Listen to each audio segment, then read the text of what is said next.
नमस्कार मित्रों, जय श्री राम। हमारा आज का प्रसंग है रामचरितमानस का एक अत्यंत रहस्यमयी वृत्तांत। यह वृत्तांत उस समय का है जब सीता जी का हरण हो रहा था। सीता जी के हरण के समय, सीता जी के जब रावण चुराने आया, उस समय का प्रसंग मुझे बड़ा रहस्यमय प्रतीत हुआ। इसलिए मैंने सोचा कि इस रहस्यपूर्ण वर्णन का आप लोगों के साथ चर्चा करने के लिए विषय चुनूं। जब सीता जी का हरण होता है तो मुझे इसमें क्या रहस्यपूर्ण लगा, आप लोग देखिए। सभी लोगों को सीता हरण की कथा पता ही होगी, लेकिन इस दृष्टिकोण से भी देखिए कि सीता हरण से पहले और सीता हरण के बाद, सीता हरण के समय क्या हुआ। सीता हरण के समय कोई भी पात्र, जो भी उस वृत्तांत में पात्र सम्मिलित थे, वह अपने किसी भी स्वाभाविक स्वरूप में नहीं थे। जो उससे पहले थे या उसके बाद में फिर हुए, उस समय वो लोग अपना रूप बदल कर आए। हर व्यक्ति रूप बदल रहा था। सबसे पहले तो आप लोग ध्यान दीजिए कि सीता जी को श्री राम जी ने इस वृत्तांत से पहले अग्नि में प्रवेश करवा दिया। तो सीता जी असली नहीं है।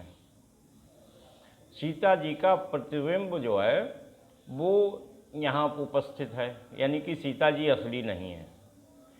दूसरी बात, सीता जी ने जिस मृग को देखकर उसके चर्म को प्राप्त करने की बात कही, वह मृग भी असली नहीं है।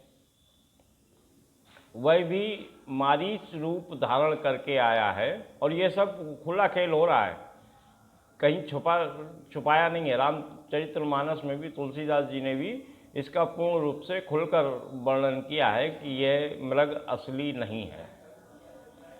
मारीच रूप धारण करके आया मृग के रूप में। उसके बाद रावण अपने स्वाभाविक रूप में ना आकर एक साधु का वेश धारण करके आया, और रामचंद्र जी जो अपने स्थान से बैठकर ही धनुष से बाण चलाकर उस हिरण को मार सकते थे, वह भी झूठ मूठ में हिरण के पीछे दौड़े। हिरण को मारने के लिए रामचंद्र जी को उसके पीछे दौड़ने की आवश्यकता थोड़ी थी, या इतनी दूर जाने की आवश्यकता थोड़ी थी। और उसके बाद एक चीज़ तुलसीदास जी ने संकेत रूप में लिखी है, जो भी अत्यंत महत्वपूर्ण है। तुलसीदास जी ने, जो काफ़ी विद्वान लोग, जो बहुत बड़े बड़े विद्वान हैं, जैसे श्री राम भद्राचार्य जी महाराज हैं, वो कहते हैं कि तुलसीदास जी ने यह पंक्ति गलत लिख दी, या रामचरितमानस में यह पंक्ति गलत छपी हुई है। यह पंक्ति आप लोग सुन लीजिए, ये इसी प्रकरण की है। तो सीता जी जब लक्ष्मण से कहती हैं, मरम बचन सीता जब बोला, ध्यान दीजिए आप लोग, मरम बचन सीता जब बोला। इसमें विद्वान पंडित लोग कहते हैं कि सीता जी के साथ में बोला शब्द लगा दिया, जबकि सीता जी के साथ होना चाहिए सीता बचन, मरम वचन जब सीता बोली होना चाहिए। इन्होंने बोला लिख दिया तुलसीदास जी ने। अब मैं तुलसीदास जी का एक एक अक्षर सही मानता हूँ। और उसके बाद में अब तुलसीदास जी ने बोला क्यों लिखा, तुलसीदास जी ने बिल्कुल सही लिखा। तुलसीदास जी ने इसलिए लिखा कि ये सीता जी तो है ही नहीं, और सीता जी का है प्रतिबिंब, और प्रतिबिंब बोलता है, बोलती नहीं है।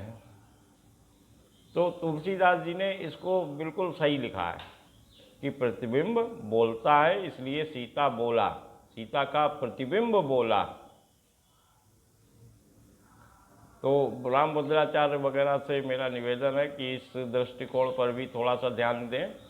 और तो इस प्रकरण में सारे लोग, रावण अपने आप को बदल कर चल रहा है, सीता जी असली नहीं है, रामचंद्र जी खाम में हिरण के पीछे दौड़ पड़े, हिरण वो भी असली नहीं है। तो आखिर इसका कारण क्या है? ऐसी कौन सी परिस्थिति जो अभी तक ऐसा पूरी रामचरितमानस में या पूरी रामायण में या पूरी रामकथा में ऐसा कभी नहीं होता है किसी भी कथा में कि सारे पात्र उसमें एक नाटक करने लगे। तो क्या सीता हरण के बाद का वृत्तांत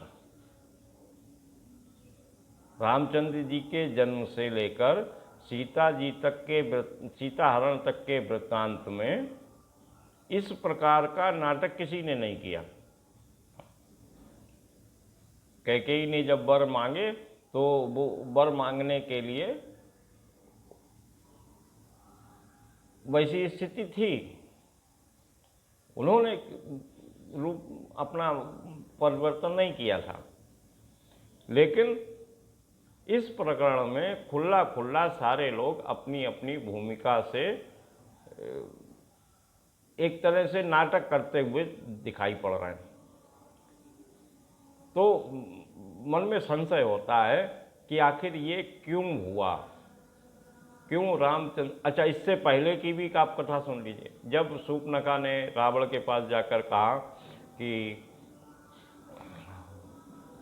खरदूषण को मार दिया है, तब रावण ने सोचा कि उन्हीं को मारो ही बिनु भगवंता, उनको भगवान जी के अलावा कौन मार सकता है, तो उनसे हट करूँगा जाके।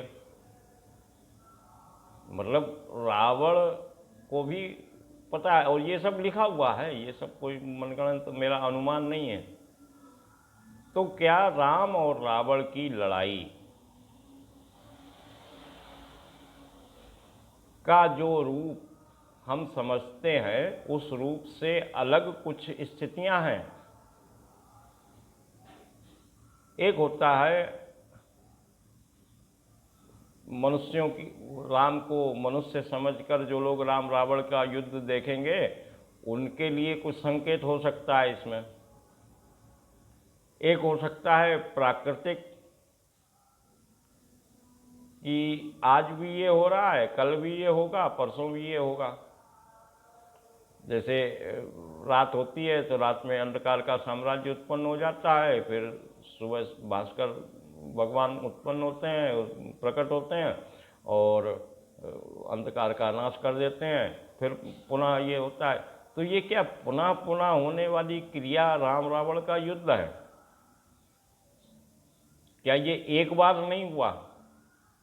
मेरे मन में इस प्रकरण के बाद कई विचार आ रहे हैं। तो मैंने आप लोगों के साथ अपने विचारों को बांटने के लिए यह वीडियो बनाई। आपको इस संबंध में क्या लगता है, यह आप कमेंट करके बताइए कि क्यों आखिर एक इतने महत्वपूर्ण प्रकरण में इनको छुपाया भी जा सकता था। क्यों सारी बातें खोलकर तुलसीदास जी ने भी रख दी और अन्य ग्रंथों ने भी रख दी। 2 लाइनों की चीज़ थी सीता जी को अग्नि में प्रवेश करवाने की, तो ना लिखते। जैसे तुलसीदास जी ने लक्ष्मण जी द्वारा रेखा करने की लाइन नहीं लिखी, कोई बात नहीं, कोई क्या दिक्कत है। तो इसको सीता जी का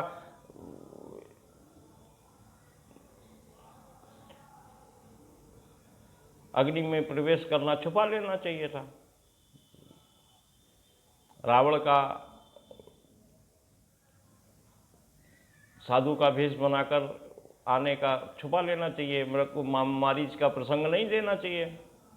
तो लगता है कि ये कथा जो है वो सामान्य रूप से आगे बढ़ रही है, लेकिन यहाँ पर आकर पूरी कथा रुक जाती है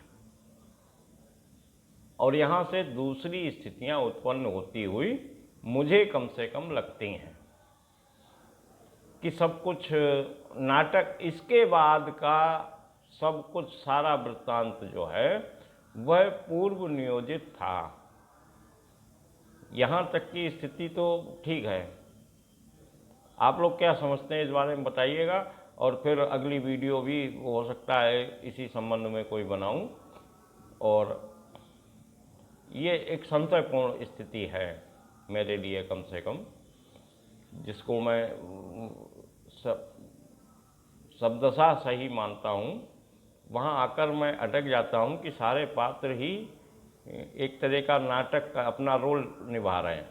होना है वो तो होगा ही, और यहाँ पर आकर सब लोग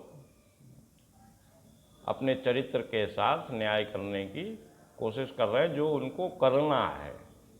स्थितियों के अनुसार नहीं हुआ, ये पूर्व नियोजित लग रहा है और ऐसा लग रहा है कि ये रोज होता है। तो आप लोग इस दृष्टि से देखकर मुझे कमेंट करें कि आप लोग इस बारे में क्या सोचते हैं, और मुझे इंतज़ार रहेगा। आप लोग कमेंट करते रहिए और अच्छी